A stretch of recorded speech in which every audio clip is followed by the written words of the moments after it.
Boa noite a todos. Tivemos um problema técnico, ó. Acho que caiu a conexão do Iago. Meu nome é Mauro Júnior, sou do Centro Acadêmico Adolfo Lutz, da Medicina Unicamp, atual segundo ano. E esse aqui é o ciclo de conversas. Nós estamos no eixo AFCM e o Hospital de Clínicas. E hoje o tema é Entendendo a Autarquia Hospitalar e as suas implicações. Como a autarquia hospitalar foi apresentado pela direção do Hospital de Clínicas como uma alternativa à atual crise, pelo que o hospital passa, e esse tipo de tema foi discutido internamente dentro dos docentes e os diretores, nós achamos de suma importância trazer esse debate aqui para a comunidade interna, então espero que todos vocês aproveitem. Nós trouxemos convidados super especiais hoje. Então, quem vai mediar essa conversa é a professora Juni, que ela é médica sanitarista, gerente de apoio institucional do Hospital Regional de Piracicaba e da FASCAMP. Eu dou boa noite a todos e palavra para a professora Juni. Bom, obrigada, Mauro. Obrigado pelo convite da gente estar aqui hoje. Eu estou acompanhada, né? Estou acompanhada hoje com o Gilberto Scarazarte, que é um médico sanitarista, aposentado pelo município de Campinas. Ele tem uma formação e uma especialização pela USP, né, Gilberto? E um mestrado na Unicamp. Atualmente, o Gilberto está como consultor do Hospital Sírio-Libanês. Eu vou estar também, hoje nós vamos estar numa conversa com o José Carlos da Silva, é um enfermeiro, ele tem uma especialização na área da saúde coletiva, administração em saúde, experiências em várias instâncias de gestão do SUS, e atualmente ele é um consultor associado do Instituto de Direito Sanitário Aplicado, IDISA. Essa tarefa que nos foi dada é um desafio grande, ele é a gente compartilhar este processo que sendo apontado como autarquização, mais do que isso, nós vamos juntos tentar trabalhar uma ideia, o que isso representa hoje na gestão hospitalar, o que é isso que vai mexer com a prática da gestão, com a prática do financiamento e com a prática dessa assistência. E nós três, assim, em geral, a gente tem trabalhado com uma ideia de algumas premissas, que é o que vai ser o bate-bola que nós vamos tentar fazer hoje com vocês. Uma primeira coisa é o seguinte: o modelo público para a gestão da área hospitalar, ele não vai considerar, ele tem que considerar não apenas os princípios do SUS, mas ele tem que contribuir para aperfeiçoar esses princípios, e aí a gente vai falando o desdobramento disso para dentro do hospital. Uma outra coisa é que o modelo de gestão da área hospitalar, do arranjo jurídico, político, ele vai ter que trazer para a gente uma forma de organização que integre o papel dos gestores, principalmente Estado, gestor municipal, e aí a gente entra dentro da gestão deste hospital, e essa complementaridade vai trazer para a gente a discussão da continuidade do cuidado nessas várias instâncias. Eu acho que se a gente não tiver dentro dessas duas premissas, aliado a uma outra premissa, sim, a personalidade jurídica da organização, ela vai ser compreendida como uma das dimensões. Ela não é a única e ela não é mais importante. E é isso que o Gilberto vai trazer para a gente. Se por um lado o Zé Carlos vai trazer, olha, é fundamental essa proposta de organização, ela não é a que vai dar a pauta. O que vai trazer isso, o que vai trazer essa pauta dessa discussão, é para qual modelo de assistência, o que eu vou estar discutindo isso daí. Então, assim, não é fácil isso hoje, isso não é fácil, porque nós estamos num contexto de produção de serviços de saúde cada vez mais complexo. A gente vai estar trabalhando com a discussão demográfica, aumento de expectativa de vida, baixo de natalidade, urbanização.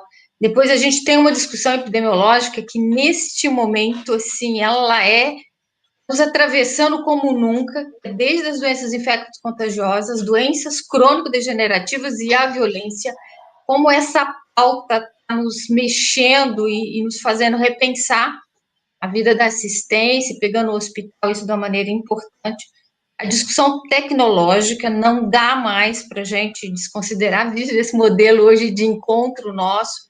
A pauta da assistência vídeo hoje acontecendo, modelos de gestão, de sistemas de gestão operando, facilitando e às vezes complicando a nossa vida.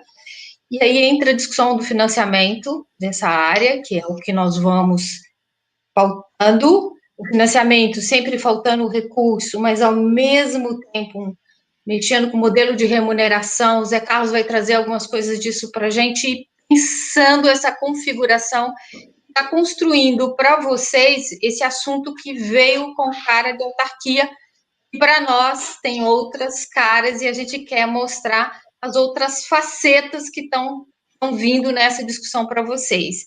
E é um esforço que eu acho que nós três vamos fazendo por isso, mas que vocês vão ter que ir construindo também com os vários saberes que vocês vão fazendo de discussão no futuro com outros convidados que vocês já vivenciaram com o Roberto Martin antes ou com o Ivan Toro. Então, gostaria de convidar agora o Zé Carlos para iniciar essa nossa discussão e trazer novas provocações para esse espaço, né, Zé? Bom, para mim é uma conversa interessante, está acompanhado por vocês, está falando com os alunos, a comunidade da Unicamp. A gente tem uma história também aí de vínculo com a instituição, com as pessoas, né? Então, e essa é uma discussão muito presente. Eu e o Gilberto, essa semana mesmo, estávamos discutindo modelagem jurídica, de organização, de contrato, para 2 hospitais, Secretaria de Estado da Bahia, somando os dois, dá quase 1.200 leitos. O maior hospital do Nordeste, e essa discussão está no Ceará, está em todos os lugares. É uma discussão que voltou, assim, com muita intensidade do ponto de vista de processo. A Unicamp, o Hospital das Clínicas, essa é uma conversa meio recorrente nessas últimas 2 décadas. Fica em stand-by, volta, dependendo do que... Eu vou falar um pouco depois, um pouco o que motiva essa conversa. A universidade, ela tem 3 experiências. Ela tem um hospital que é vinculado à administração, à universidade, como uma unidade da universidade, uma unidade gestora, ela pode empenhar, pode fazer uma série de coisas. Ela tem uma experiência de contratualização, por contrato de gestão, lá com Sumaré, e tem uma experiência com Piracicaba, via Pascamp, via diretoria executiva da área de saúde, de um instrumento de natureza convenial. Então, ela tem, na sua relação, em prestar direto o serviço, via um hospital, o Hospital das Clínicas, outras unidades, aí satélites em torno do hospital. E tem mais 2 unidades que ela tem essa prática, que é uma questão também que eu vou pontuar. Sempre que me chamam para esse tipo de conversa, eu sempre fico assim, o que motiva essa conversa, entendeu? O que está por trás? É uma agenda aberta ou é uma agenda oculta? Porque se é uma agenda aberta, uma agenda sincera, que as pessoas estão com dificuldade de compreensão, de entender, de achar o caminho, a gente se insere de uma maneira, do ponto de vista de você conversar. Se é uma agenda oculta, onde não está explicitado claramente os interesses, aí a gente tem um pouco mais de dificuldade de se inserir na conversa. Então, como eu ouvi uma entrevista do reitor, há umas 2, 3 semanas atrás, e tenho acompanhado indiretamente, em função do IDISA, em função da participação da Lenir em algumas conversas, o que vem sendo conversado, em alguns aspectos, não todos, tem trabalhado em outros projetos, eu vi uma entrevista dele na CBN, ele claramente colocou o déficit da universidade, o tamanho do rombo, e colocou o hospital como um elemento importante e destacou essa coisa da vinculação, que ele é orçamentado para dentro, e é o único hospital das universidades do Estado que é orçamentado dentro. E que essa é uma questão que teria que ser resolvida. Então, entendo que essa é uma fala institucional, que ele falou publicamente. Não falou só para a comunidade interna, falou para a população de Campinas e quem estava ouvindo a CBN. A outra questão é assim, então da universidade está claro, ok? E espero que na preocupação dele tenha a dimensão da assistência, do ensino, da pesquisa, esteja permeando e esteja claro para toda a comunidade, não só para ele, para os alunos, para todos, que o Hospital das Clínicas da Unicamp é um bem público, é um bem coletivo. Não é um bem só da sociedade de Campinas, da população de Campinas. Ele é um bem do país, inclusive de outros países que utilizam esse equipamento. Então, ele é um equipamento social fundamental, do ponto de vista de você entender. Se a gente fala que saúde é um bem coletivo, é um bem público, o Hospital da Unicamp expressa isso em função das dimensões que ele tem, não só da assistência, do ensino e da pesquisa, mas uma dimensão social que ele não só para a comunidade, mas pelo entorno, os reflexos do que ocorre nele implica o sistema, implica as pessoas. Não é um hospital qualquer, tá certo? Não é um hospital que eu posso fazer uma discussão dessa dimensão só intracorporis. Essa é uma discussão que tem que ser mais aberta, do ponto de vista não só para dentro, para a comunidade interna, pelo papel que ele cumpre. Inclusive, para que se precisar tensionar essa discussão com o governo, ter aliados em outros campos. Então, uma das questões... Para o hospital, o que motiva o hospital a fazer essa discussão, optar pelo modelo A, B ou C? Ter mais autonomia de gestão orçamentária, autonomia para contratações, compra, gestão da força de trabalho, porque às vezes quando as pessoas chamam a gente para discussão, o que motiva as pessoas a isso é ter uma figura que permita que ela faça isso de forma melhor, né? Do ponto de vista com mais agilidade, assim por diante. Desvincular da universidade, quer dizer, uma figura autárquica, como está discutindo, quer dizer, eu faço uma desvinculação formal da figura jurídica da universidade, ela provavelmente, tem que ser por lei, vai ficar vinculada à Secretaria de Estado da Saúde? Em tese, teria que ser. Se eu vou desvincular ela do orçamento da universidade, ela vai ter que ser orçamentada em outro lugar. E se ela continuar sendo, a figura jurídica dela for de direito público, ela vai precisar ter orçamento. Eu preciso ter fonte de orçamento, destacar o orçamento e destacar financeiro para ela fazer despesa. Então, ela precisa estar vinculada a algum ente público. Seria a Secretaria de Estado? Estou colocando interrogações, até sei respostas, possíveis respostas para isso. Para buscar, eventualmente, o que motiva é que uma figura jurídica, A, B ou C, permite eu ter alternativas de financiamento? Pode ser que o que esteja motivando também seja isso. Além da questão da fonte orçamentária, me permite eu ter fontes de orçamento, podendo fazer parcerias diretas, podendo contratualizar com o SUS, com municípios, com serviços, ampliar esse escopo da relação e ter uma forma de aporte financeiro direto. Se ela for regida pelo direito público, mesmo que ela consiga fonte financeira, ela precisa de limite orçamentário para empenhar a despesa. Tá certo? Não adianta você trazer só se com quem você fizer parceria, ele fizer a despesa. Tá certo? Então, é uma questão que tem que estar presente. Eu imagino que não deva estar presente a questão, a tal da dupla porta. Entendeu? Então, eu estou discutindo no campo da parceria pública, publicizada, onde o interesse coletivo, o interesse interno, o interesse da instituição prepondera, frente a interesses corporativos. Tá? É o que eu chamo de agenda oculta. Se essa questão está presente, vamos fazer a discussão aberta. É possível publicizar esse processo, estabelecer uma lógica de equilíbrio nesse processo, vamos discutir. Só não dá para não colocar na mesa, do ponto de vista de você estabelecer. Bom, então qual e quais as motivações? É um ponto importante. E aí entra a segunda questão. Se a figura jurídica em questão responde a essas motivações, vai dar resposta, não só enquanto figura, mas do ponto de vista da maneira que você opera isso depois. Só um pequeno hiato, para entrar um pouco na conversa da autarquia,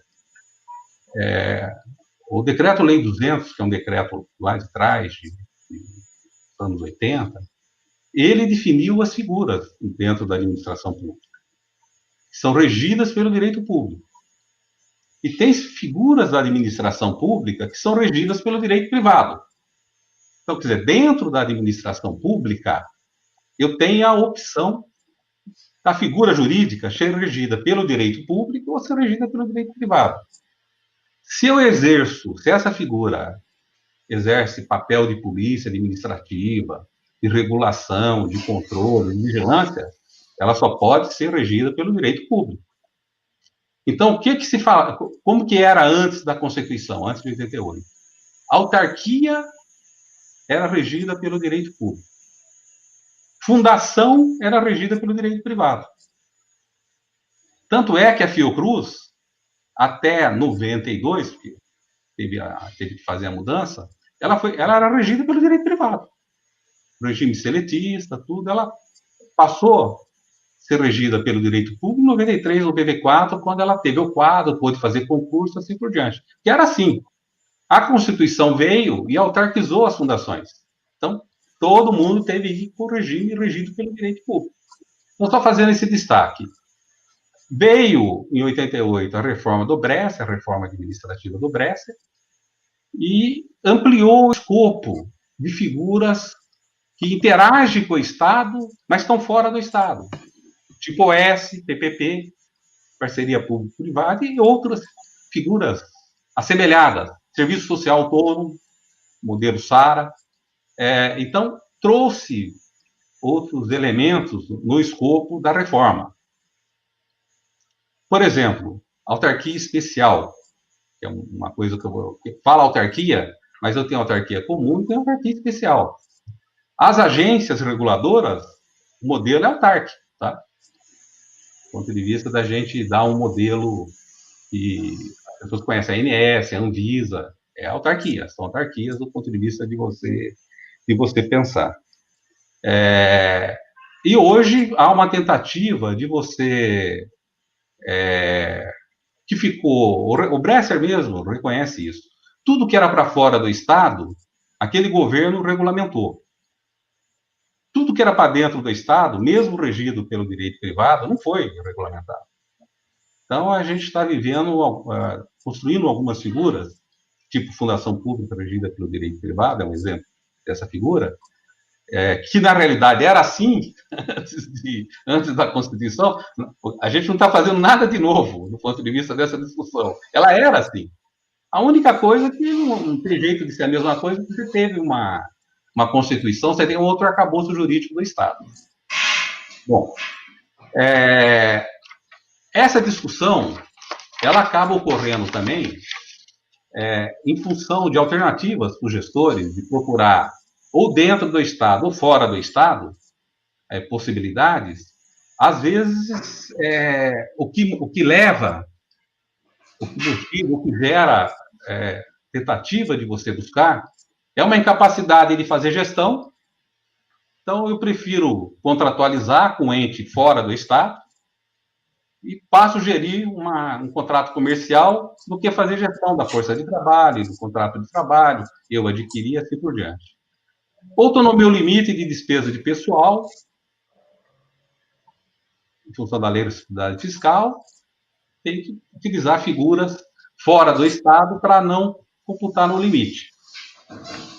Então, são A questão, às vezes, de dificuldade de adquirir, de fazer, de gerir, de administrar, tem na 866, parametrizando meus processos de licitação, ela, a princípio, ela não é impeditiva de você fazer uma boa gestão, desde que você tenha planejamento. Né? Ela tem alguns limites, mas não é tudo que se fala. As pessoas não planejam, vai faltar. Aí, quando vai comprar, leva 5, 6 meses para comprar, tem recurso, uma série de coisas. E tem se buscado também alternativas ao regime estatutário dos trabalhadores. Como eu não consigo, são regimes, não vou entrar no mérito, tem uma certa rigidez, depende do estatuto, né, que permeia, a gente tem milhares de estatutos, tem 5 mil, não sei quantos municípios, não sei quantos estados, não sei quanto, a Unicamp tem seu próprio estatuto, não sei quem tem seu próprio estatuto. Então, às vezes, para não ampliar, não multiplicar o direito que os estatutários adquiriram, para uma força de trabalho futuro, para não gerar custo futuro em função do limite de despesa, procura-se figuras para desagregar esse quadro estatutário ficar congelado e o outro quadro ingressar num regime de trabalho diferente, que geralmente é o regime seletista, que é o outro regime que a gente tem. É um regime do Estado brasileiro. Ele não é um regime de Marx. É o regime do Estado brasileiro. O regime da CLT é legal, é do Estado. É uma consolidação de leis do trabalho que rege a relação. Então, às vezes, o que motiva são essas questões, né? Eu vou explorar um pouco, do ponto de vista da gente pensar, eu posso ter, do ponto de vista de figura jurídica, a administração direta clássica, a administração direta a hospital, a secretaria, ser uma unidade gestora com autonomia para comprar, com CNPJ, para comprar, para fazer as questões. Com os fundos de saúde, principalmente, pode ser uma unidade gestora do próprio fundo, quando é na administração direta, não é o caso aí do hospital. Então, ela pode ter esse tipo de característica. Existem várias situações disso. Por exemplo, pegar o exemplo do Ministério da Saúde. O INCA, ele não é ele é o instituto, mas ele não é, ele é da administração direta, só que ele é tipificado como unidade orçamentária do Fundo Nacional de Saúde. Ele tem autonomia para uma série de coisas, só que ele não pode contratar. Ele não tem autonomia para contratar, para autorizar concurso. Isso é o Ministério do Planejamento que faz. Bom, então, essa é uma figura que possibilita você ter. E a administração direta clássica, que nem unidade orçamentária às vezes, em determinado hospital.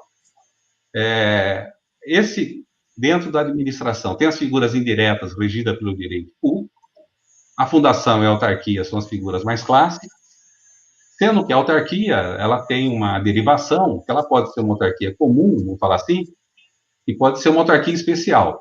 Aí as pessoas perguntam o seguinte, o que é uma autarquia especial?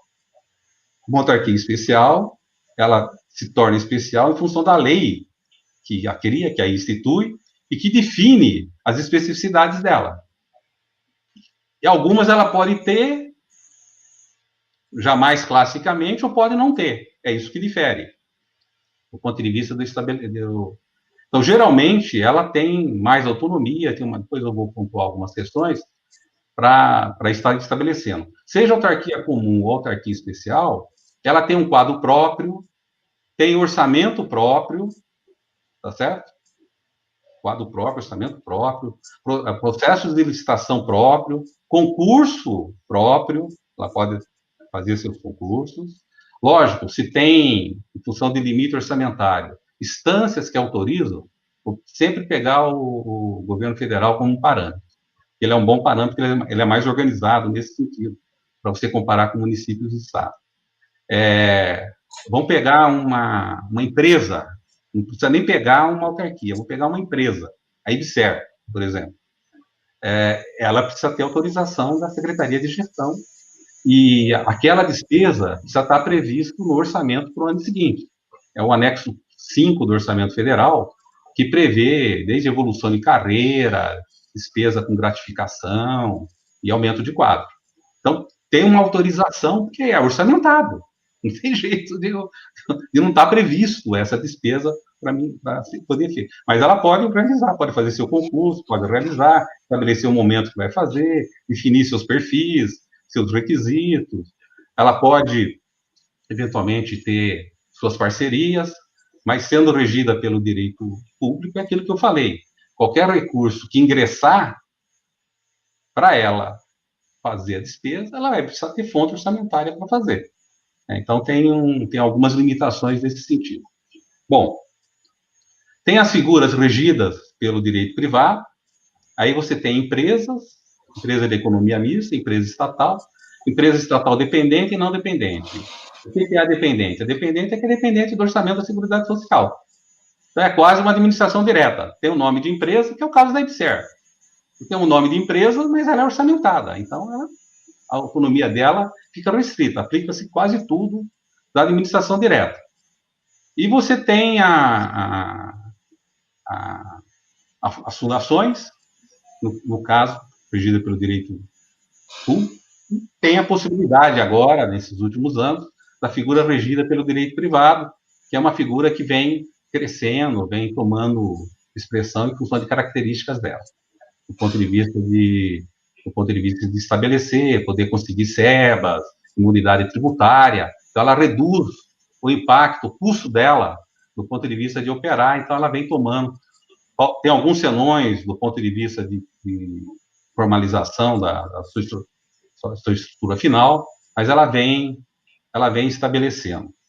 E tem umas relações, vocês devem ter tido uma experiência aí apresentada, que é tipo São José do Rio Preto, que a gente acompanhou desde a implantação, Marília e São José do Rio Preto, o IDISA assessorou Marília, o governador da época falou que só ia o projeto de Marília se o São José do Rio Preto fosse junto. Então, Marília estatizou, passou para o Estado tudo, a universidade, o hemocentro, hospital pediátrico, hospital geral. São José do Rio Preto passou a universidade, mas não passou o hospital. E o hospital, então, ficou gerida por uma associação, que hoje tem uma outra nomenclatura, e eu considero um dos melhores hospitais do SUS que a gente tem no estado de São Paulo. Então, que é a tal da parceria. Então, eu tenho um modelo, onde eu tenho uma figura jurídica que traz todos os elementos do setor privado, que opera o equipamento hospitalar. O ensino está para o Estado e tem um contrato onde eu estabeleço a responsabilidade. Então, você tem, hoje, alguns desenhos de modelos, de hipóteses, que pode ser discutido.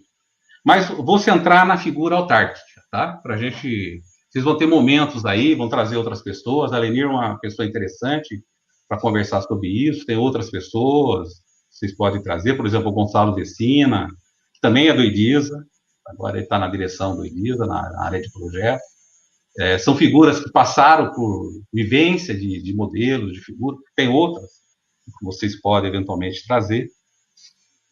Então, de acordo com a doutrina assim, jurídica, uma autarquia especial do regime especial, ela tem as especificidades atribuídas prerrogativas de lei. Então, seja autarquia comum ou autarquia especial, vai precisar de lei encaminhada pelo governo.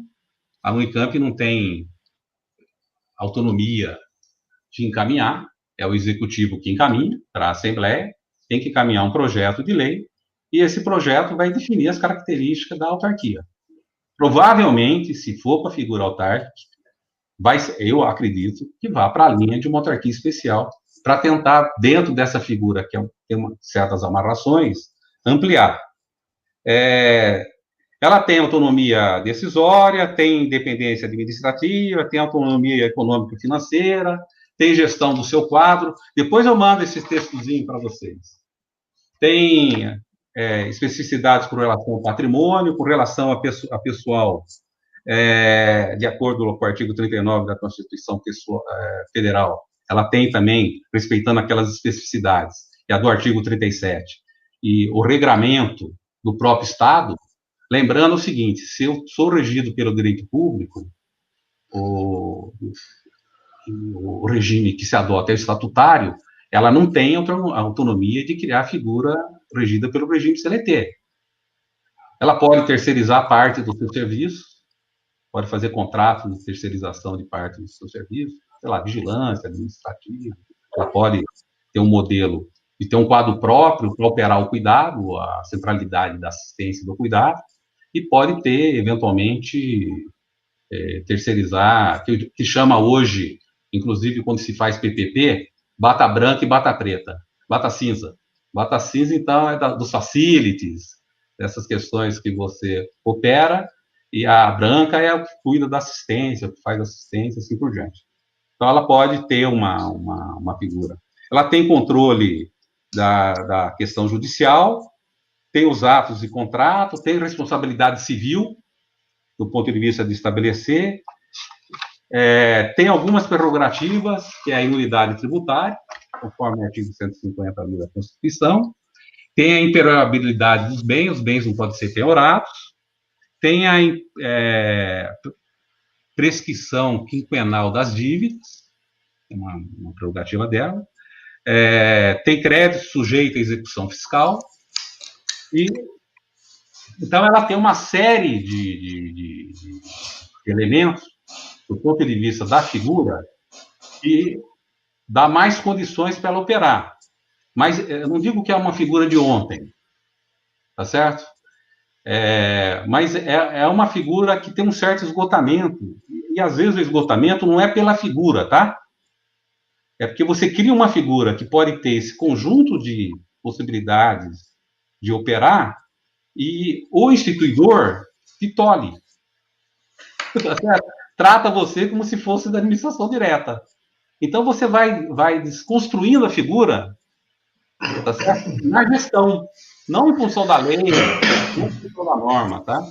Agora, uma coisa que eu acho fundamental, aí para mim encerrar já minha fala, seja qual figura for, o equipamento, ele tem que cumprir um papel no sistema, ele não pode estar desvinculado do sistema, só olhando para o seu umbigo e para os seus interesses. Ele tem que internalizar os interesses de uma certa comunidade, de uma rede de serviços direto, mais próximo, no que ela é referência num espaço maior. Então, isso tem que estar contratualizado por alguém. Se ele ficar vinculado com a Secretaria de Estado,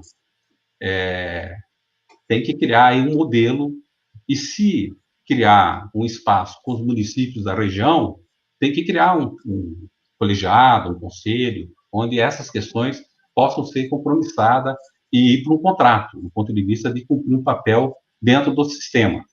Inclusive para eventuais aportes desses fatores para o próprio hospital, via destaque dos seus recursos, inclusive do SUS. O município de Campinas, por exemplo, se quiser apartar uma parte do recurso dele, que ele recebe, por uma questão que vai ser feita aí no hospital, via Secretaria de Estado, ele pode fazer, não tem nada que impede. Então, do ponto de vista de você empenhar e fazer a gestão, você tem mecanismos hoje que permite, né? Então, você ajusta o teto, e como o teto é do Estado, no caso da Unicamp, não está em Campinas, eu tenho que transferir esse teto como foi feito no começo do SUS de Campinas, tá? Eu era diretor de gestão na época. A gente não assumiu o hospital, poderíamos ter assumido o hospital naquela modelagem que estava dada. Não tinha sentido um hospital que não atende só o estado de São Paulo.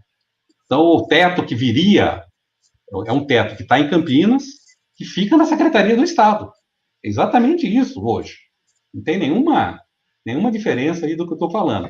Então, tem formas de você modelar essas questões. É lógico que isso só é possível se o município A, B ou C entender que os seus interesses estão sendo contemplados, do ponto de vista de você estabelecer, senão você não estabelece parcerias. Então, eu tenho que contratualizar. No caso de um hospital que é referência, essa contratualização, às vezes, tem que ser mais ampla do que o ator, que ele está diretamente vinculado, o seu instituidor, tá certo? Sempre pensando, não está aqui. Eu acho que isso amplia a possibilidade dele, e ele tem que fazer a contratualização para dentro com as suas unidades, estabelecer metas, estabelecer coisas, para romper determinados interesses. Às vezes, um hospital universitário, ele tem interesses que, lógico, tem a questão do ensino, a questão da pesquisa, eu respeito. O que eu não posso é congelar um monte de serviço em função desse interesse. Tem que ter equilíbrio nisso. Então, essas questões têm que estar mediadas, prevista num contrato, como se dá isso, do ponto de vista de eu estabelecer. Então, o contrato, para mim, ele é chave. Não esses contratos burocráticos, que é só para aportar recurso e tchau. Ele tem que induzir uma certa forma de organizar, uma certa forma do modelo, uma certa forma de se dar o ensino, uma certa forma das coisas ocorrerem. Eu sempre, assim, para encerrar, eu acho assim, a gente faz muita discussão de linha de cuidado. Né? A linha de cuidado, ela precede o hospital, perpassa o hospital e é pós-hospital, pós-alta. Não existe linha de cuidado só dentro de um equipamento. Então, se ele não está inserido em sistema, com protocolos comuns, com compromissos comuns, não é possível falar em tal de linha de cuidado. Eu posso contratualizar algumas linhas de cuidado, onde eu explicito a responsabilidade. Ah, não, mas município não cumpre, não sei quem que não cumpre. É que nunca foi feito dessa maneira. Há sempre interesse, sempre disputa, sempre as coisas que mascaram. Tá certo? Então, você tem um peso de uma instituição como o Unicamp, como o Hospital das Clínicas, ele pode sobreviver. Eu acho que há um esgotamento. Então, essa aliança intracorpus, só com o Estado, eu sei que o hospital cumpre um papel social, interage em determinadas áreas, conheço pessoas que trabalham aí, algumas áreas de clínica que têm inserção no sistema, não estou falando que não tem, mas isso tem que ser mais institucionalizado, não pode ser esforço de alguns. Isso tem que estar no contrato, do ponto de vista de eu explicitar esse compromisso. Então, o modelo que for, tem que ter contratualização. Eu sempre falo o seguinte, se eu faço um contrato que não induz a organização interna, que não contratualiza internamente, que não induz modelo técnico assistencial, isso não é contrato. É um instrumento para passar dinheiro. Tá certo? Então, isso não é contrato. Para mim, contrato tem que ter essas dimensões da indução. Bom, depois a gente fica, acho que para as perguntas, né? Acho que já até passei do meu tempo. Desculpa. Muito obrigada, Zé Carlos. Eu acho que tem algumas provocações. Eu acho que quando você começa a fala mostrando que a mesma universidade gerencia 3 hospitais de maneira diferente. Não, com instrumentos diferentes. Instrumentos diferentes, isso, mas eu acho que é a mesma instituição. E o que diferencia, se você pegar Sumaré, um convênio de gestão, e ele, a mesma universidade, com ensino, tem ensino, eu acho que uma coisa do ensino é a pauta da assistência, continuar como essência e o ensino vir junto disso, é uma experiência que dá certo. Eu acho que os alunos, a partir do 3º ano, já vem experimentando isso, os vários anos passando dentro do hospital. A residência foi muito, a avaliação que se tem que foi muito potencializado e complementarizado mais do que algumas estruturas de dentro do próprio do HC, né? Então, assim, eu acho que essa discussão do ensino, fazer assistência como a centralidade e o ensino vir junto disso, eu acho que é uma pauta interessante, eu acho que cabe dentro dessa discussão da contratualização, é possível e tem tido boas experiências do ensino deste formato, porque às vezes vem essa discussão de mudança do formato de gestão ou da contratualização, não, mas aí não é ensino, aí não é possível fazer ensino do jeito que a gente faz. E o que há várias experiências mostrando que, muito pelo contrário, né, José, que a gente tem, o ensino tem sido mais qualificado ainda, com mais potência de várias áreas para isso, né? Agora nós vamos ouvir um pouco o Gilberto, que vai trazer um pouco dessa conexão desse mundo que o Zé Carlos começou a apresentar para a gente, e aí ele vai trazer no mundo da assistência, da gestão para dentro da área hospitalar, né, Gilberto? Vamos tentar. Bom, boa noite a todos, boa noite, Júnior e Zé Carlos, e muito obrigado pelo convite. Nós vamos tentar aqui colocar alguns slides, mais para o sentido de... Opa, desculpa aí que... Muito bem. e ajudar e orientar um pouquinho a fala, né? À medida que eu compartilho a tela, eu não vejo vocês, então qualquer coisa, deem um alô aí, para eu estar compreendendo. Eu vou tentar ficar dentro dos limites, né? O José Carlos foi bastante feliz no discurso dele, quando ele inicia a conversa falando sobre a agenda de motivação, né? Sim, a agenda é aberta ou é uma agenda oculta, né? Eu queria dizer para vocês que nunca fui exatamente da Unicamp ou pertenci a algum vínculo formal com o hospital de clínicas, mas desde 86 que eu ando por essa região e nesse tempo todo eu tenho participado de inúmeros movimentos, né, do hospital, quase sempre como convidado pelos diversos gestores que ali passaram, para apoiar, auxiliar ou eventualmente trocar tecnologias no sentido de busca de melhorias. Então, dizer com isso que o esforço de melhoria, de mudança, eu tenho visto de diferentes e continuadamente gestores, né? E aí faço de novo a pergunta que o José Carlos fez, né? A agenda de motivação para a mudança da figura jurídica, né? Ela é uma agenda aberta ou uma agenda oculta? Neste momento, estou participando novamente de uma agenda de mudança, né? Com o superintendente e os seus liderados, no sentido de tentar melhorar a qualificação, apoiando alguns residentes da área de medicina social que estão estagiando em gestão hospitalar, e nós estamos ajudando na formação deles e em alguns instrumentos de melhoria. Mas a fala do gestor atual não é diferente dos outros, no sentido de que é preciso mudar alguma coisa, precisa repensar os hospitais, seja pela pressão dos recursos escassos, custo crescente, né, e da sustentabilidade financeira, né, seja por questões de ele não dar conta da sua demanda, da limitação da sua capacidade no sentido de atendimento da demanda, né, e seja pela questão dos valores, né, sociais, né, que estão dados hoje à sociedade brasileira, felizmente, né, depois do SUS, com a reforma sanitária, a questão da integralidade, da universalidade, né? Essas questões todas, elas fazem uma pressão danada dentro do hospital. E aí eu lembro um docente bastante conhecido no Unicamp, amigo nosso, Gastão Wagner de Souza Campos, quando ele fala da tríplice finalidade de uma instituição, de uma organização. E nessas três finalidades, de igual tamanho e equilíbrio, ele coloca, a primeira delas é gerar um valor de uso para a sociedade que seja relevante, né?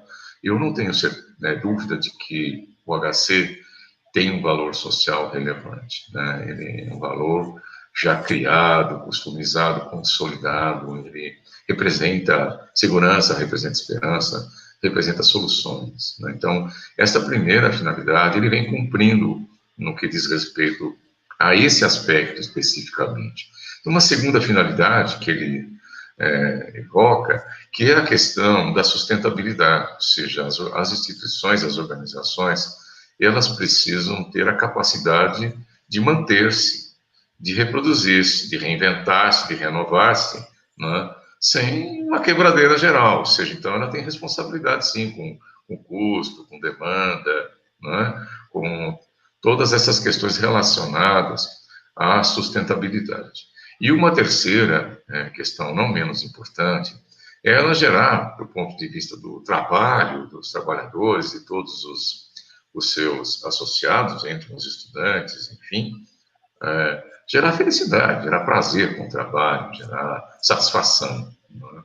Então, eu fico pensando, se nessa tríplice questão aqui de motivação, recurso escasso, aumento das necessidades e mudança de valor social, essas três questões pressionam a mudança do hospital, ou a equação da mudança está somente na tríplice finalidade, né? E fundamentalmente na questão da sustentabilidade. E o pior, apenas no aspecto econômico-financeiro. E precisamos abrir essa agenda, precisamos conversar claramente e francamente sobre isso, né? Acho que esta é uma primeira questão que os alunos que são atores relevantes nesse processo, são parte desse processo, a estudantada toda, né? Eu fui de centro acadêmico, tenho o maior orgulho desse passado, né?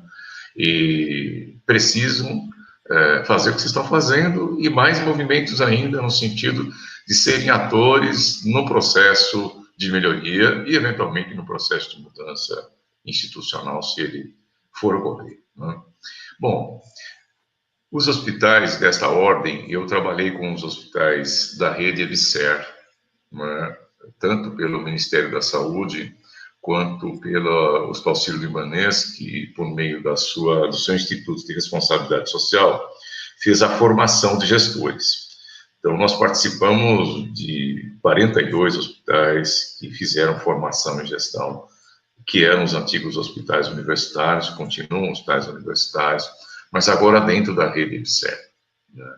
E tanto formávamos com o curso de planejamento e gestão, quanto desenvolvíamos planos diretores estratégicos, né, para esses hospitais. Eu tenho que dizer isto, na base desses planos estava o papel do hospital no sistema e um modelo de contrato. Esta questão, ela é muito importante. Quando nós olhávamos para a história desses hospitais, nós vimos isso que está na tela, né? Um poder concentrado na direção, uma herança taylorista, né? A incorporação da participação dos funcionários e usuários restrita no processo de gestão, uma fragmentação absurda, né? Tanto da gestão, dividida em compartimentos e pedaços, como uma fragmentação do cuidado, né? Da clínica, propriamente dita. Um movimento incipiente para reduzir essa fragmentação, os reitores, os gestores de hospitais se sucedem por corpos, né, hierárquicos, por eleição, mas sempre representando correntes do mesmo segmento e da mesma forma de pensar, que tentam reproduzir um modelo previamente instituído e não modernizar e nem melhorar, né?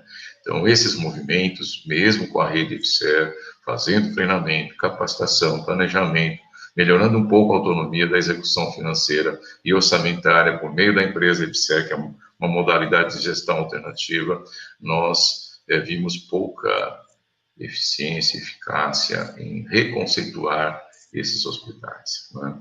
E a existência de vários chefes no mesmo espaço, né, que é organizado por profissões e domínios, né? Cada canto do hospital tem um domínio, né? Cada profissão tem um domínio num canto. Então, no mesmo canto, eu tenho várias profissões e muitos domínios. É difícil trabalhar com essa questão, né? Bom, o modelo de produção e gestão do cuidado. Outra questão muito relevante. O objeto da clínica centrado no enfoque biomédico, no diagnóstico agudo da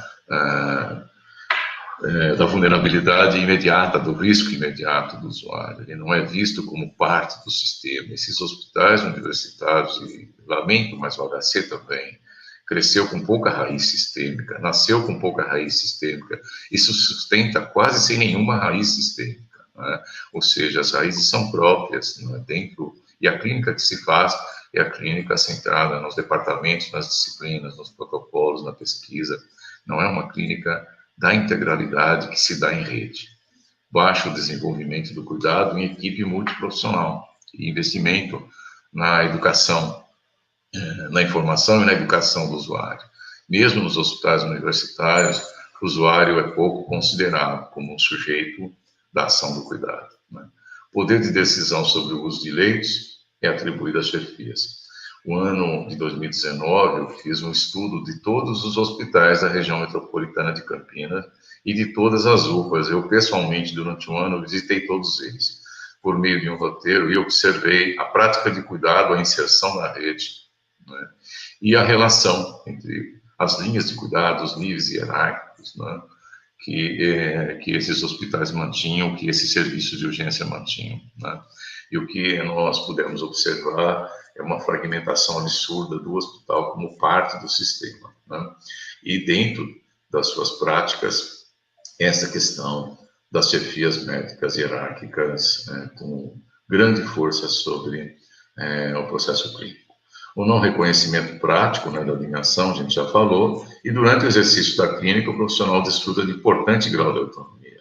O controle é muito difícil, né, passamos por todas as secretarias municipais, gestores desses serviços, e às vezes no diálogo a gente até percebe o reconhecimento do gestor sobre a importância do equipamento seu hospital, sua UPA, mudar o conceito, se relacionar com a atenção primária, se relacionar melhor em rede, implantar linhas de cuidado, mas fica no campo do desejo, diante da impotência de mexer com essa autoridade que é a clínica de profissões e a clínica singularizada no saber científico, né, teoricamente.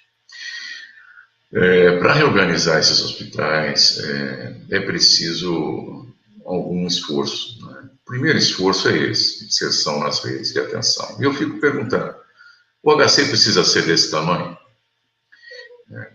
Não tenho nenhuma segurança sobre isso. Ele precisa continuar crescendo para atender a pressão de demanda de porta? Não. O ensino precisa se dar com todas essas nuances de tamanho e volumetria? Por que o ensino não é feito em rede? Se a integralidade só acontece em rede, se isso é a diretriz central do Sistema Único de Saúde. Então, eu tenho bastante dúvida quando se discute essa segunda questão do objeto das instituições, da tríplice função, que é a sustentabilidade, pensar que uma solução econômica, econométrica, orçamentária e financeira do Hospital de Clínicas da Unicamp ou de qualquer outro desses da rede IBSER venha somente com uma modalidade jurídica de como gerir os recursos, me perdoe. Acho que essa equação ela está numa realocação desse hospital e de todos eles dentro do sistema. Eu tive a felicidade de visitar Portugal numa certa época da vida e nós verificamos que o plano diretor estratégico de um hospital é parte de um plano diretor estratégico do sistema local.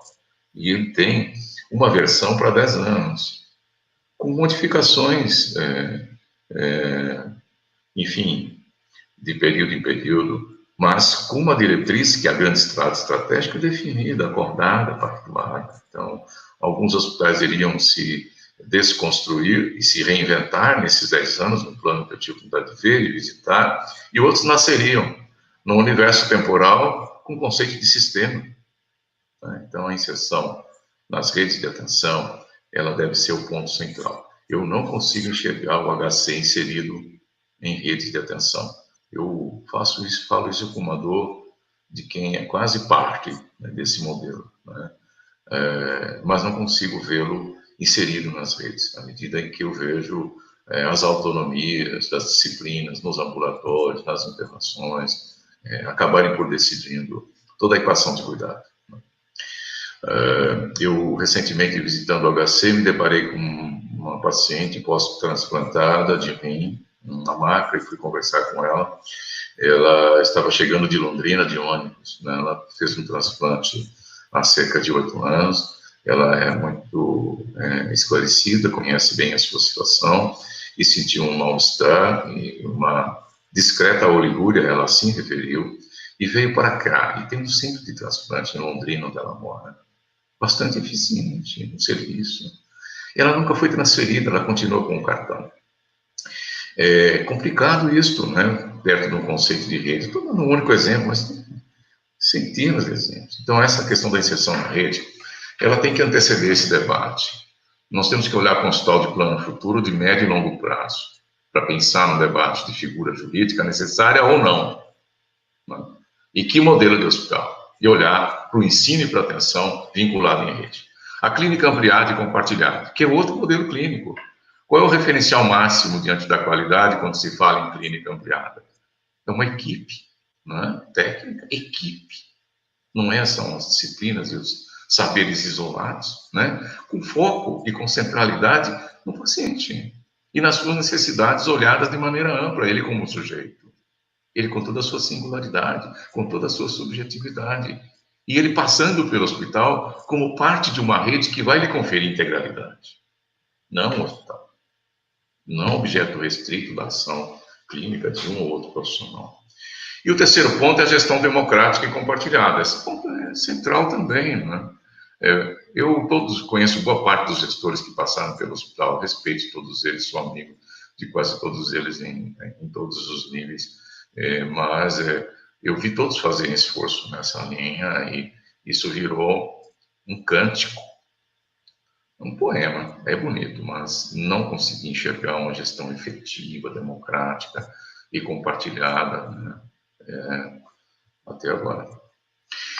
A gestão do cuidado do ensino em rede, né, que eu acho que é outro desafio aí, vou falar um pouquinho sobre o desafio rapidamente, né? O ensino, ele precisa receber, né, como reforço estruturante, a base ordenadora da rede, que é a atenção primária, né? O hospital tem que estar no território, não consigo conceber um hospital, mesmo como esse, num território. Ele pode ser interestadual, e vocês acreditem, eu conheço a frequência de cada município e de cada estado no sentido da relação de uso desse hospital. Não é tão significativa no número singular da frequência. Pode ser no sentido da expertise e da complexidade, mas isso não justifica que ele não seja um hospital territorial. Ele precisa ser territorial, mesmo porque 67% da demanda dele é de Campinas. E a atenção primária precisa ser ordenadora da conexão desse hospital, né? Ela tem que estar dentro do hospital, discutindo a transferência de cuidado, chamada de alta, acompanhando o cuidado durante a evolução. Conhecimento do território, integração, ensino, assistência, incluindo a educação permanente para ele. O ensino não pode continuar sendo um ensino de disciplina, de saber de profissão, ele precisa ser um ensino focado no sistema, né? E com todo esse conceito de integralidade. A utilização de referenciais, né, da compreensão ampliada do processo de saúde e doença, como nós já falamos nisso, né, para frente. E a gestão da clínica com equipe de referência e projeto terapêutico singular. Isto é uma poesia que eu leio todo dia, porque ela é bonita e nesses tempos de tristeza, né, me faz bem. Nós vimos isso, fomos ajudar a montar isso no estado do Espírito Santo, infelizmente não foi adiante, mas a ideia era que os hospitais fizessem uma reconfiguração em rede e que as equipes dos hospitais tivessem uma relação direta com as equipes da atenção básica, como se fossem uma mesma equipe, ou até como tutor e tutoriado, em alguns casos, por referência de expertise, mas sem distinção de onde eu estou, mas do que faço, né, enquanto equipe de referência. Bom, desafios. O papel e perfil assistencial dos hospitais deve ser planejado, né? Eu estou chamando de médio prazo, junto com a sua sustentabilidade, um período mais longo. Não dá para, olha, é um risco tremendo mudar a figura jurídica em cima de um discurso de sustentabilidade econômico-financeira, sem um plano que reconstitua esse papel do hospital e a forma de fazer a clínica. Mudança nos pactos federativos é outro desafio importante para fortalecer. O financiamento não pode estar vinculado a procedimento, produto, produção, ele tem que estar vinculado a um papel do hospital no sistema. E aí, aquilo que o Zé Carlos e a Júnior falaram, a contratualização tem que ter força maior do que a hierarquia disciplinar departamental. O contrato é o papel do hospital na atenção e no ensino. Não é no ensino e na atenção, como originalmente todos os hospitais preconizaram, pela origem MEC e pela origem ensino. Só recentemente os hospitais passaram a ter uma inserção no SUS mais efetiva e ainda não realizaram, mesmo os da IBSER, uma contratualização de rede efetiva. Fortalecer a política nacional de humanização, que eu acho que ela tem uma oferta de conteúdo no conceito da integralidade e da clínica ampliada. Avançar, né, na rede escola para construir um novo paradigma, né, nessa questão do ensino e da sustentabilidade. Tem algumas referências que a gente utilizou, né, e é basicamente isto que eu gostaria de colocar e ficar aberto para o debate. Espera um minutinho aqui que eu estou tentando tirar isso da tela com vocês. Ou seja, eu acho que se a agenda não é oculta, como disse o José Carlos, a agenda tem que passar pela obrigatoriedade da revisão, da discussão, do contrato desse hospital com as redes de atenção, no que diz respeito ao ensino e no que diz respeito à atenção. E para dentro, ele precisa ser reconfigurado. Ele é quase que um dote. existe uma eleição para a gestão, mas é quase que um dote, um prêmio para quem teve um performance e que se reflete em voto, mas que sustenta o modelo até os dias de hoje.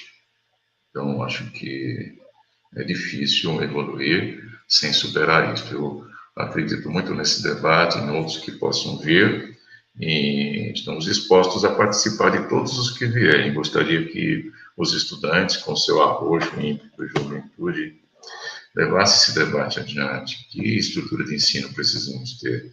Que tamanho do hospital precisamos ter? Como ele deve ser gerido? Antes que a gente discutisse que a solução mágica de uma cartola virá por uma nova figura jurídica que lhe garantirá a sustentabilidade. É isso. Obrigado. Gilberto, muito obrigada. Eu acho que você traz para a gente, olha, nós temos um para casa ainda que dá para cumprir, que dá para ser, que precisa ser feito dentro da instituição, para fora da instituição na relação com a rede. E esse debate, eu acho que sim, a hora que pega várias áreas por especialidades, eu acho que o HC está vivendo alguma experiência interessante. O atravessamento da pandemia do corona dentro dele está possibilitando, me parece, uma nova experiência nessa coisa de relação com rede, de reorganização dentro da gestão interna, que eu acho que tem pauta nova acontecendo aí, que eu acho isso muito interessante para mostrar que, olha, é possível eu fazer o cuidado aí dentro de maneira diferente, é possível me relacionar rede de maneira diferente, com ganhos para o paciente, em primeiro lugar, e em segundo lugar, trazendo uma nova pauta de organização para dentro da instituição, né? Eu acho que isso é muito interessante para que eu consiga colar algum determinado modelo de funcionamento da gestão e na gestão, o modelo jurídico que vai ficando adequado, já que é uma instituição que já existe, né? Que tem uma história, que tem uma tradição e que tem um papel dentro dessa estrutura social. Nós já recebemos, por enquanto, 2 questões, tá na nossa. Uma delas, eu vou passar para você primeiro, José, que é a função, como funcionam as fundações públicas do direito privado no contexto da saúde. É aplicável ao HC? Então, eu vou passar primeiro essa, e depois, na outra questão, a gente bate uma bola com o Gilberto também, por favor. Bom, a Fundação Pública de Direito Privado, ela é uma estrutura de dentro do Estado, tá? Ela não é fora do Estado. Se essa figura foi instituída como autarquia, como qualquer outra figura, tem que ser criada por lei. Ela não é a UES é fora do Estado. Ela não é uma figura fora do Estado, ela é uma figura dentro do Estado. Ela precisa ser criada por lei. Não vejo nenhum problema do ponto de vista de você trabalhar com uma figura com essas características. A EBSER, por exemplo, é uma empresa que como ela ficou tipificada como uma empresa dependente, ela é regida pelo direito privado, mas do ponto de vista orçamentário e financeiro, ela cumpre todos os pressupostos de administração direta, inclusive para compras, para essas coisas todas. Então, não vejo nenhum problema do ponto de vista de você discutir essa possibilidade. Apesar de, assim, eu, conceitualmente, em tese, concordo inteiramente com o que o Gilberto falou. Tem questões que precedem você definir a figura e o modelo. Aí você, definindo, tem alguns pressupostos que tem que ser melhor trabalhados, aí que figura facilita mais, dá mais resposta para o que a gente está pretendendo fazer, tá certo? E que grau de aliança a gente tem para fazer uma discussão, se esforçar nesse sentido. Nós devemos, esse governo atual, ele está fazendo várias operações silenciosas, os chamados atos infralegais. Então, vem ocorrendo transformações, decisões, reconstruções por dentro. Deve vir discussões no sentido de rever regime de contratação. Quer dizer, provavelmente o regime estatutário vai ficar só para as funções de Estado. Isso tem implicações. Quer dizer, quem não tem função de Estado típica, de polícia administrativa, de controle, de não sei o quê, o regime geral da CLT, isso traz implicações. Tem revisão da 866, traz implicações. Então, tem uma série de coisas acontecendo, e esse período da pandemia permitiu que eles acelerassem esse processo de discussão, que pode ter impacto. Então, a fundação pública regida pelo direito privado, ela é possível, tá certo? Não vejo nenhum impedimento, porque ela é uma figura de dentro do Estado. Do ponto de vista, tem que ser criada por lei, estabelecer seus limites, e a relação que ela estabelece não é orçamentária, ela é contratualizada, tá certo? Porque ela vai operar, vai fazer suas compras, tudo dentro de uma lógica privada. Ela não precisa empenhar, ela não tem dotação. Ela faz só a execução financeira pelo seu contrato, do ponto de vista de estabelecer. Isso possibilita várias questões. Lógico, o seu quadro de pessoal, custos de benefício de pessoal, essa coisa toda, tem que estar precificado, que tem que estar no contrato. Se eu não tiver financeiro no contrato, não vou conseguir arcar com esse tipo de despesa.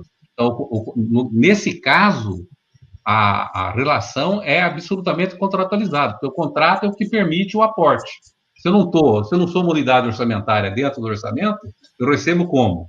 Eu recebo como prestador de serviço para o próprio Estado, entendeu? Eu sou um prestador de serviço para o próprio Estado, do ponto de vista de estabelecer isso. Com relação a isso, por exemplo, em dezembro agora, o governo federal regulamentou um contrato de desempenho que estava previsto na Constituição lá desde a reforma do Bresser, mas não tinha sido regulamentado. Então, tem uma lei agora de dezembro que vai ser regulamentada, essa lei, no sentido de você contratualizar intracorporis, que a gente chama, contrato dentro, meus entes, por dentro. Então, não vejo nenhum problema, mas é uma questão que a gente precisa se aprofundar pelas dimensões. Dimensão do ensino, pesquisa, todas essas dimensões pode estar contemplada no contrato, e a fundação pode ter, do ponto de vista das suas finalidades, a lei já tem que prever essas coisas, é por lei.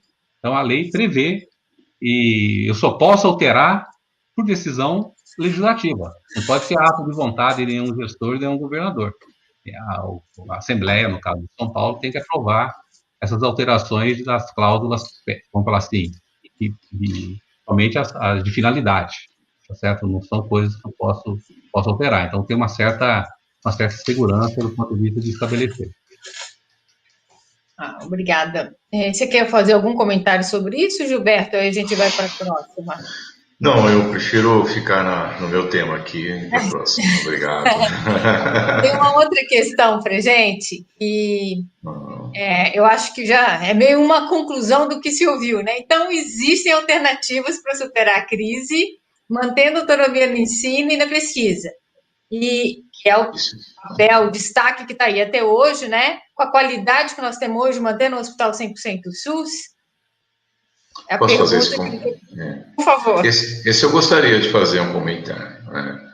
A questão de 100% SUS, acho que isso é inegociável. Né? A questão da autonomia, eu estou pensando naquela linha da Graça Cara Pinheiro, que é uma portuguesa que escreveu uma obra bastante interessante sobre saberes e poderes nos hospitais, que eu uso muito como referência. Né?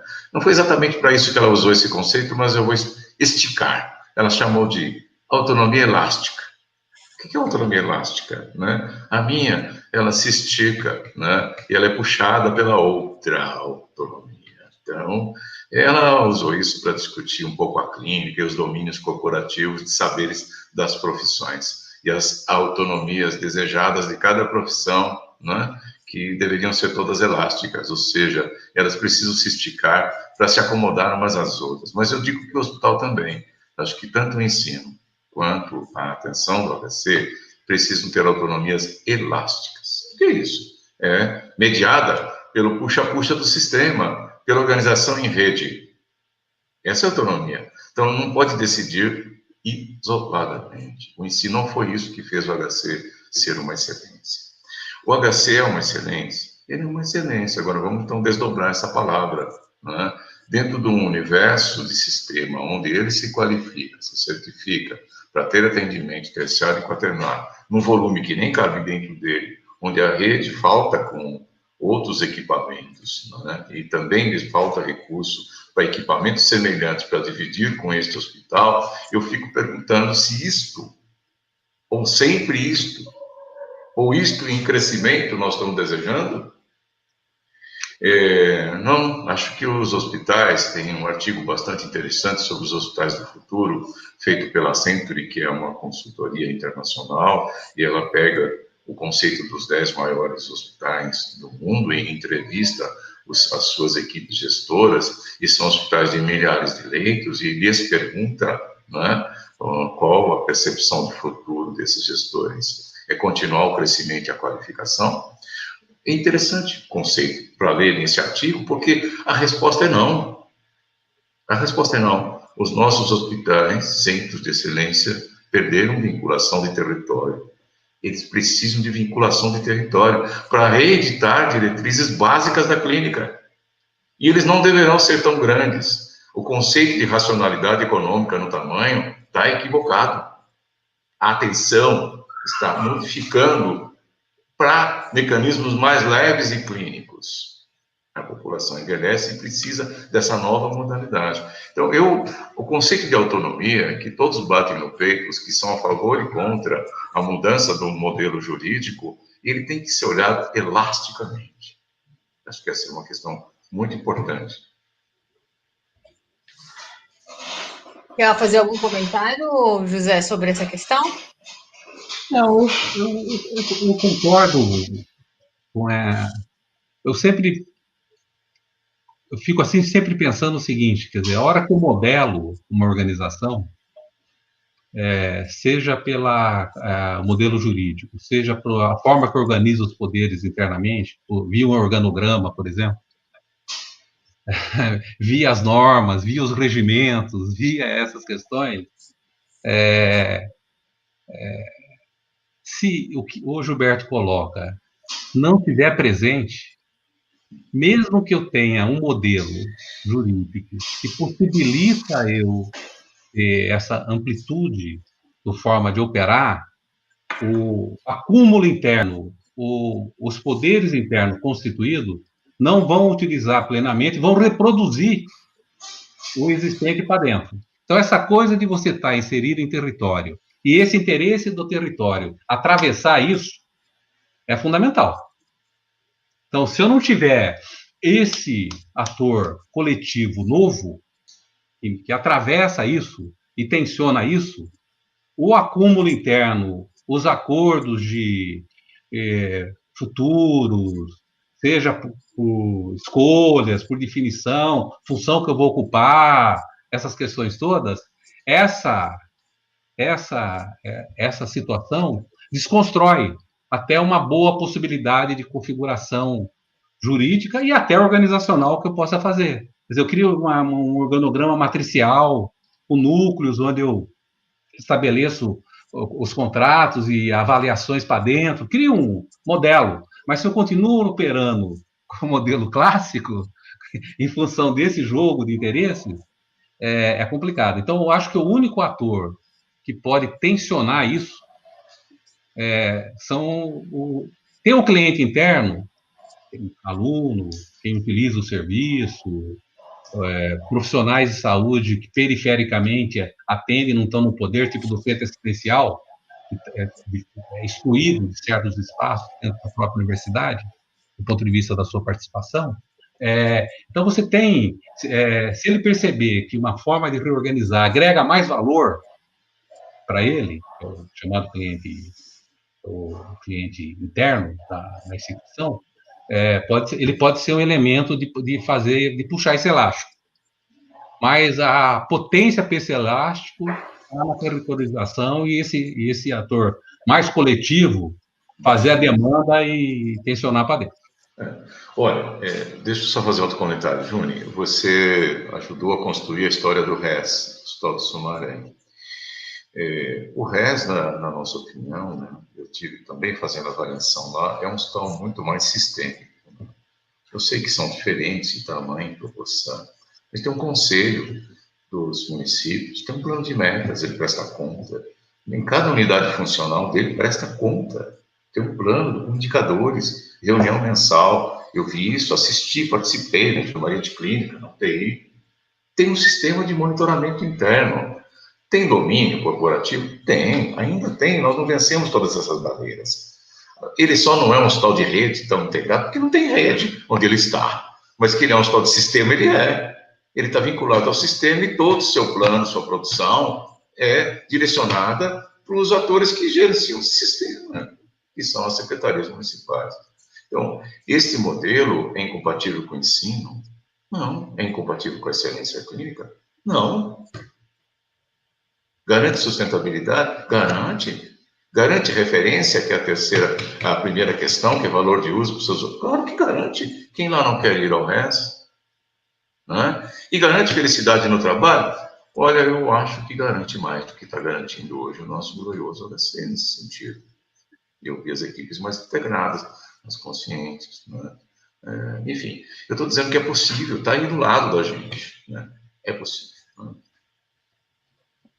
Né? Eu acho, de novo, eu acho que vem essa questão que o Zé Carlos coloca.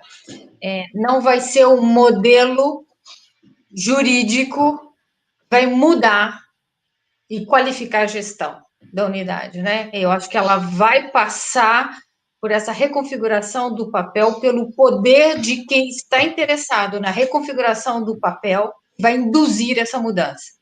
Isso. Seja ele o ator interno neste processo, ou seja, os atores que estão do lado. Eu acho que se tem um movimento independente, eu vou acreditar de que se existe um movimento que está, de novo, voltou a querer mudar alguma coisa, o papel do todo aluno de abrir a pauta, de abrir essa agenda e trazer para a roda, eu acho que é um processo muito interessante. Lembrar aquilo, olha, esse hospital sozinho não vai mudar nada, ele não muda, juridicamente ele não se muda sozinho, se ele não fizer uma articulação com a Assembleia Legislativa, com o governo, com não sei o quê, com a pauta, ele tem que construir aliados dessa mudança. Para construir os aliados, ele tem que ofertar uma proposta nova, se reorganizar, passando pela discussão do modelo de assistência, por vinculação da rede. Eu acho que a linha do paciente oncológico, Gilberto, expõe muito isso que você falou, do não financiamento, do excesso, de uma falta na região, numa desarticulação com a rede. Eu acho que ele expõe todos os aspectos que você trouxe agora, essa sua última fala, da sua percepção desse hospital hoje, da sobrecarga por algumas áreas, da não vinculação com a rede. Isso é muito gritante dentro desse hospital, né? Eu acho que isso consegue mover e fazer todo mundo entender do que está se falando nesse momento hoje, do que é esse sonho que você fala que é o alento para a gente discutir, né? Porque aí vem outra pergunta que linka aí com a gente um pouquinho de novo. Eu não sei aqui essa pergunta se referindo a qual experiência, falar que a autarquia em alguns hospitais gerou sobrecarga do corpo clínico, com uma dissociação entre a assistência e o ensino. Vocês acreditam que isso se deve? Como seria possível evitar isso? Quer começar, José? Posso até... Eu não consigo identificar isso onde eu conheço que é a autarquia, porque eu falo, a figura não alterou a forma que se organiza internamente, entendeu? Do ponto de vista de se estabelecer. Eu concordo inteiramente com essa questão, que é possível se conviver com a questão da assistência ao ensino numa lógica de equilíbrio, sendo que a assistência tem um fator de relevância do ponto de vista dessa relação, porque se o hospital não cumprir esse papel, ele não consegue fazer aliança com a sociedade, só pelo ensino, entendeu? Porque, inclusive, dependendo do hospital, ele forma um segmento, né, de aluno, tal, que tem uma determinada inserção. Então, é fundamental que se tenha. Agora, é bom, assim, só para constar, mas a gente está falando do Hospital das Clínicas. O problema não é só do hospital. Nós temos problema no sistema de saúde, nós temos problema no sistema da rede, tá certo? Então, a consertação isolada de um equipamento, então, ela precisa passar por uma reflexão e compromissar a rede também, do ponto de vista dela se qualificar, cumprir os protocolos, encaminhamento, referenciar, contra-referenciar, ter compromisso com o paciente, dar sequência no cuidado. Então, estou falando, tem um problema interno, mas essa ligação que o Gilberto propõe com a rede pressupõe a gente também entender que a rede tem problemas, tá certo? E também tem limitações. Então, eventualmente, é possível se aliar. Como eu acredito que o pós-pandemia, o que vai estar dado aí, pressupõe, ou tem articulações, convergência de esforços, de recursos, para a gente sair, o país vai ter que pagar uma dívida imensa. E vão pagar com arroxo, tá? É só ver a fala fiscalista do Guedes ontem. Tá certo? Antes de ontem, entendeu? Ele deu uma tensionada com o próprio presidente do ponto de vista disso. Então, o que vem aí para frente esse endividamento que o Brasil teve nesse período, correto, justo, tudo, toda a sociedade vai pagar. E se eles vão pagar com arroxo, significa o empobrecimento da população, a desconstrução de parque produtivo nosso, vai arrecadar menos, vai ter menos recursos. Né? A universidade que recebe percentual do ICMS, ela, que é o que garante a autonomia dela, ela é impossível ela manter a estrutura dela hoje com a queda, a curva decrescente do ICMS. Não vejo como. A dívida dela só vai ser crescente. Agora, qual que é o limite de endividamento dela? Ela consegue endividar um orçamento, 2 orçamentos, sem o gestor da universidade está exposto. Então, são coisas que a sociedade e a comunidade interna vai ter que discutir. O hospital não está desinserido disso, entendeu? Uhum. Ele está nesse contexto. Bom, posso só concluir rapidamente também. Eu conheço poucas autarquias que sofreram mudanças de situação anterior de gestão vinculada para a autarquia. Uma delas é do HC, né, da USP, né, que já há bastante tempo é autarquia. São Paulo, né? São Paulo. Isso. Tá, São Paulo. Mas essa questão da sobrecarga, eu não sei identificar isso lá, e meus colegas que ficaram lá e que são docentes ainda, né, ou já estão se aposentando como eu, não vi esse assunto ser referido dessa maneira. Né? Acho que hoje, no HC, o conceito de sobrecarga é um conceito muito difícil. O Antônio, que está na superintendência, o Antônio, o Plínio, eu tenho conversado com eles eventualmente por projetos comuns, eles estão fazendo um grande esforço por desenovelar essa situação de demanda, complexidade, sobrecarga, orçamento, custo, né? E acho que eu tenho sempre feito essa figura de reflexão. Os problemas são tão complexos que parece um novelo de muitas pontas. A gente precisa ter uma certa delicadeza para não puxar uma ponta só, porque é novela a mais, que é a questão, por exemplo, da figura jurídica, ou mesmo a solução em rede, com contratualização, com ensino em rede, são pontas. Elas podem se puxar por uma só, com força de expressão, figura de linguagem, um nó do bolo aperta, é preciso uma delicadeza para cada qual. Por isso, um plano diretor de 5, 10 anos parece um certo ungüento para essa ferida, no sentido de nos mostrar um chão que nos guia, não é? E a gente pode se perder um pouquinho aqui numa encruzilhada, num desfecho, mas teria um chão para nos guiar, como os nossos patrícios portugueses fizeram. É outra recomendação. Eu queria só reforçar, Gilberto, essa temporalidade que você colocou de 10 anos. Sim. Minha área é contas públicas também, tá? Isso, porque não muda, né, Zé, em pouco tempo. Demora, né, para construir um novo. Então, eu tenho claramente, né, coisa de direita ou de esquerda, é números, tá? Do ponto de vista do projetar a curva. A gente, para voltar a uma condição, o país, tá? Porque ele já vinha com uma crise econômica, uma crise, não foi só a Covid acentuou, vai acentuar, ele já vinha com déficit. Nós estamos no quarto, quinto ano com déficit.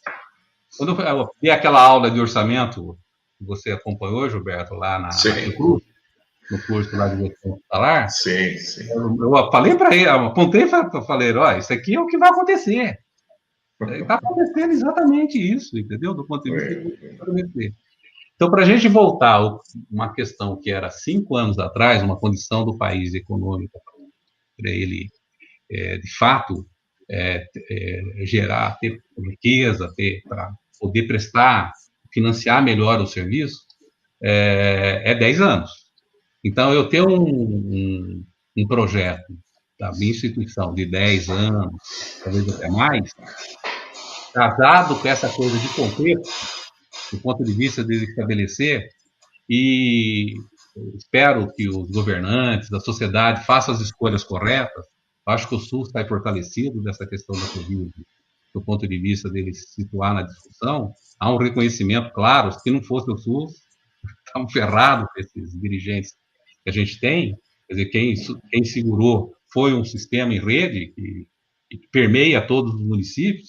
Imagina um país desse sem o SUS para segurar essa onda, do ponto de vista de você estabelecer. A gente sai, não sei se a gente vai conseguir, por falta de liderança, falta de coesão, esse reconhecimento social impactar na escolha da sociedade para priorizar a saúde.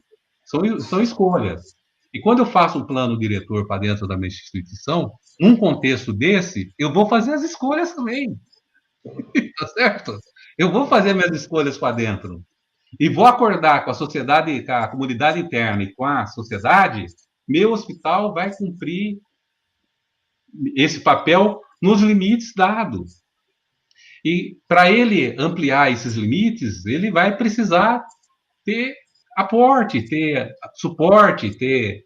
Então, essa questão de você fazer um plano diretor com essa temporalidade, casado com essa questão, e você explicitar isso internamente, para as pessoas saberem, o ensino vai se dar nesse período com essas limitações, com essas possibilidades. Então, essa questão que o Gilberto coloca de você ampliar o espaço onde o ensino se dá, é fundamental para mim diluir custo, impacto, compartilhar esse custo com outros atores. Estou falando do ponto de vista da racionalidade. O Gilberto está colocando como modelo, mas esse modelo ele dá uma racionalidade para você efetivamente conseguir transitar esse período. Então, não dá para a gente desconsiderar isso. Quem desconsiderar, esquece. Quem desconsiderar, esquece. Vocês devem ter números aí projetados, eu até tentei levantar a projeção da curva de tendência do endividamento da universidade como um todo, e a questão do ICMS, a projeção de decréscimo do ICMS, se você pegar essas duas curvas e casar ela, não vou falar para quem está fazendo a gestão, mediando isso, beira o desesperador, entendeu? Do ponto de vista de você saber. Não estou fazendo terrorismo, não, é só você analisar. Eu sei, do ponto de vista do esforço, do ponto de vista de conta pública, que você precisa fazer para agregar. Então, eu estou falando, essa questão do plano, ela é fundamental, porque você pode casar com essa questão de um tempo onde o país, independente de governante, não estou entrando partidarizando, nada disso, dependente de quem tiver, e a sociedade não aguenta pagar mais o que ela já paga para esse Estado, entendeu? Ela pode até fazer um acordo que ela topa pagar por um período desde que se faça isso, tá certo? Mas esses governantes não têm liderança para fazer isso. Aconteceu no Canadá, aconteceu na Inglaterra, na história do mundo, essas coisas aconteceram, tá certo? Nas mudanças, de fato, de sistemas de saúde, tá? por guerra, por catástrofe, por outras coisas, a sociedade teve que até aceitar, mas ela aceita dentro desse contexto. A gente tem que fazer o trabalho nosso, tá certo? Do ponto de vista de casar. Então, eu acredito que essa questão do plano diretor, com essa temporalidade, ela era bem racional do ponto de vista de você pensar. Bom, eu gostaria, acho que essa discussão a gente poderia passar a noite aqui, mais umas 2 horas entrando nela, mas eu acho que parabenizar mais uma vez o CAAL por esse processo, por desencadear esse processo de discussão. Obrigada, Mauro, por esse convite, obrigada, José Carlos, Gilberto, eu acho que podemos vir com outros momentos, com outras rodadas, outras inserções, porque eu acho que o Gilberto foi muito acertado. Eu acho que a gente tem sempre, Mauro, a capacidade de fazer diagnóstico e falar que as organizações hospitalares são instituições complexas. E temos a mania, às vezes, de pegar uma solução para resolver aquilo que a gente falou que era complexo. Então, várias soluções que a gente vai ter que encaminhar, no caso, para resolver cada um desses pontinhos que o Gilberto se referenciou. Porque, assim, são várias as soluções, são vários os caminhos, e só vai ser possível se eu construir um determinado cenário, e que é o que o Gilberto está propondo. Um cenário para dar conta dessa complexidade em X anos, e a proposta de 10 anos, eu não vou, porque nenhuma solução vai dar certo, nenhuma única solução vai conseguir dar conta dessa complexidade. E esse é um equívoco que a gente tem cometido, às vezes, na discussão de mudança da área da gestão hospitalar, que é rever processo, rever toda uma organização com uma ferramenta, com um instrumento. Não, é um complexo, é um conjunto de soluções para dar conta dessa organização complexa. E a organização hospital de ensino, hospitais universitários, elas para mim, têm mais uns 2, 3 elementos na complexidade da gestão hospitalar, que eu acho que o Gilberto apontou e o Zé Carlos apontaram da maneira muito, muito correta, muito pertinente. Nós agradecemos, muito obrigado pelo convite, obrigada, Mauro, parabéns pela iniciativa, não desista, 10 anos, se você resolver ser neurocirurgião, você vai estar formando, finalizando a sua residência. Então, eu acho que é adequado. Verdade. Pediátrico. Cirurgião. Aí. Vai. O Centro Acadêmico agradece muito vocês, é muito importante esse espaço para os alunos, porque a gente, infelizmente, de vez em quando fica para escanteio nessas discussões, e a gente quer entender, né, até porque muitos de nós, o ano que vem, no próximo ano, nós já vamos ser médicos, e é importante, desde o primeiro ano, a gente estar incluso no processo de discussão e ter esse esclarecimento de vocês que entendem muito disso, atuam muitos e muitos anos na área, é muito importante para a gente ficar muito feliz e agradece muito vocês e também o que vocês precisarem aí dos alunos da Unicamp, estamos à disposição. E é isso, uma boa noite para todos. Boa noite. E até a próxima. Boa noite, obrigado.